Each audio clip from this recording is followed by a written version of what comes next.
What's up, all you DNA gamers? It is Paul or Trident Mister here, posting to the DNA channel, doing tips and tricks today. And I've been waiting to do this series for a while now, and I'm happy that I actually get to do it.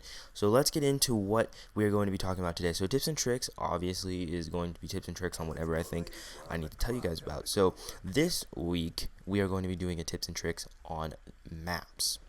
So maps are very hard to control. Now this map is Studio, aka Firing Range from Black Ops 1, and it is now in Black Ops 2, which just makes my experience with Call of Duty even a little bit better.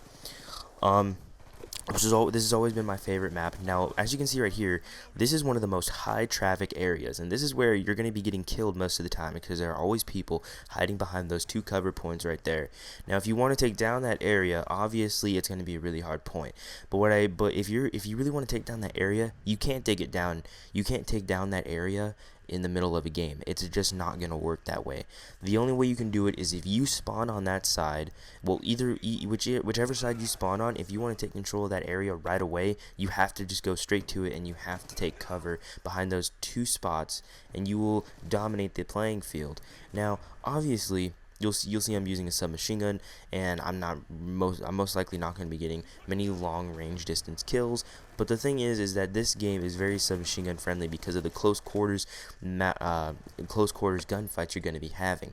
Now, since there's also so many high traffic areas, you're going to be getting into a lot of close quarters problems. Like right here, this middle corridor in between the crow's nest tower and the barn is a very high traffic area.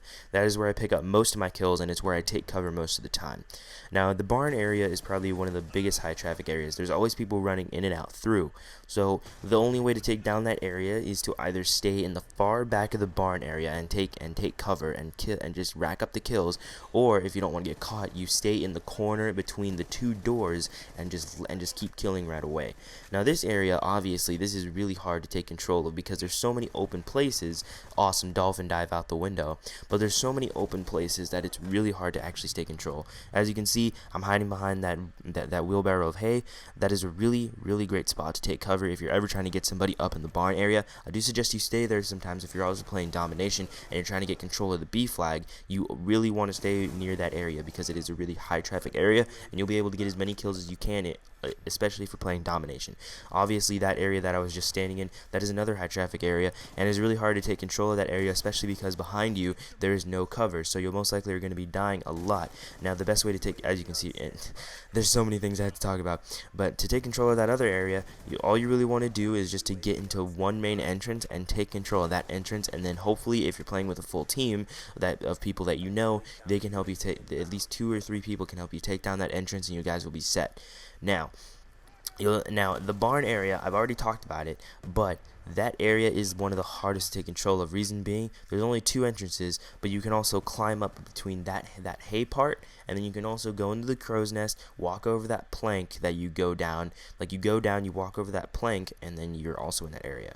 This area, the trailer, is one of the worst areas. One, it has that moving target in the window, which is really hard to actually shoot when that moving target is going by. It's really hard to cover yourself between 2 entrances. There's an entrance in the front, entrance in the back. The entrance in the back is really more high traffic because in the entrance in the front, you're most likely going to die if you even try to get into that entrance because there's going to be people on the other side already shooting at you because they're going to see you go for that entrance. They probably have teammates in there, and you're probably going to die anyway. Throwing a grenade in there is the easiest way to clear stuff out, or throwing a C4.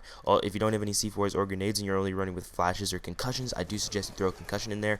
Do not throw an EMP grenade in there because then the enemies are still going to know that you're trying to come in, and they're most likely going to get the jump on you. Even if you do throw an EMP, yeah, it destroys equipment, but the thing is that they'll already have the jump on you. As you can see right there, that is really high traffic entrance. That's where most people actually enter in my perspective. I always stay in the corner whenever you have a spy plane. You want to stay in the corner right there because there's always going to be somebody coming through. Again, that also brings me to my next point. Always use a spy plane on this map. Since this map is actually really high trafficking, you're always going to want to use a spy plane. I do suggest that you always use one of these because it is really effective. Use a counter spy plane as well. Not only does it help you, but it also helps your teammates because then the enemy team won't know where they're coming from. They will hear shots fired, but they won't see it on the minimap. and it also helps you because you get points and you can get to your next score streak. Lightning Strike really works well because it helps you, and it also helps your team because you will be racking up the points and you guys will win for sure. So hopefully you guys actually did enjoy this tips and tricks. There's many. I know that I went through them pretty fast, but honestly, all you really got to do is just rewind the video and watch them over and over. What gun you use is entirely up to you. I do suggest you do use a submachine gun and use frag grenades, not sticky grenades, because frag grenades, in my perspective, you can throw them a little bit farther. Plus, you can cook their grenades, so right when you throw it, it can literally just blow up. Again, this area right here, that's great to take cover if you're ever trying to capture the B flag or anything, and you're trying to rack up kills. So that was my last tip and my last trick. So hopefully you guys did enjoy this, and I can't wait to bring you guys next week's video for tips and tricks, because I already have a really great idea, and it's about gun control. Gun control, obviously, it means which guns you use and what attachments to use on it. It's technically like my perfect class series on my regular channel, but this time it's a little bit different. So I do hope you guys enjoyed this, and please come back to DNA and watch the awesome videos for Tuesday, Wednesday, Thursday, Friday, Saturday, and Sunday. Thank you for watching, and I do hope you guys actually enjoyed the gameplay. It took me a really long time to get this, but I finally did it. So I will see you guys later, and enjoy the rest of your day. Bye.